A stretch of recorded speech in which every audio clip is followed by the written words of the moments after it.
Ngayon mga kaprobinsya, ipakita ko sa inyo yung natumba na nyug dito sa ating area na nung bagyong Juan mga kaprobinsya, hindi siya natumba, tumagilid lang mga kaprobinsya. At kahapon mga kaprobinsya ay bumagsak, natuluyan siyang bumagsak dito sa ating area. Pakita ko sa inyo, ayan mga kaprobinsya, oh. Ayan yung natumbang nyug dito sa ating area. Dahil kahapon mga kaprobinsya, medyo lumakas yung hangin. Pero hindi ganoon kalakas. Hindi ganoon kalakas mga kaprobinsya kumpara nung bagyong Uwan. Pero may bugso-bugsong malakas yung paghangin. Kaya ito ay natuluyan. Dahil nung bagyong Uwan mga kaprobinsya, ito ay tumagilid na. So natuluyan. So dalawa na po yung bumagsak na nyug dito sa ating area. So ito ay magandang halimbawa mga kaprobinsya, yung ating pagtatanim ng nyug. Bakit kamo? Kung natumbahan tayo mga kaprobinsya ng 2 puno ng nyug, pero yung itinanim natin kapalit nito bago pa man ito ay matumba, ay daan-daan mga kaprobinsya. Dahil yung ating area mga kaprobinsya ay puno na ng nyug. Katulad dito mga kaprobinsya, pakita ko sa inyo. Ayan oh.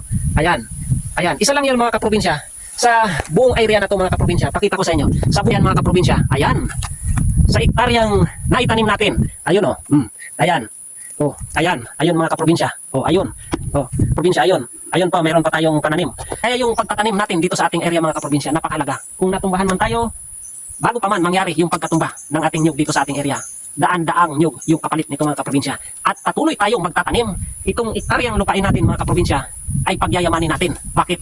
Ito mga kaprobinsya, yung ating pangako sa ating Panginoon nung tayo ay nangangarap pa lang na magkaroon ng lupa.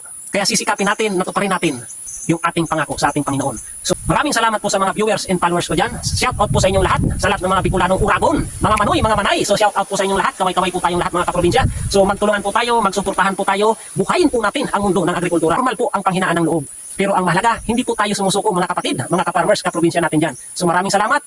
God bless. Peace bye. Alright.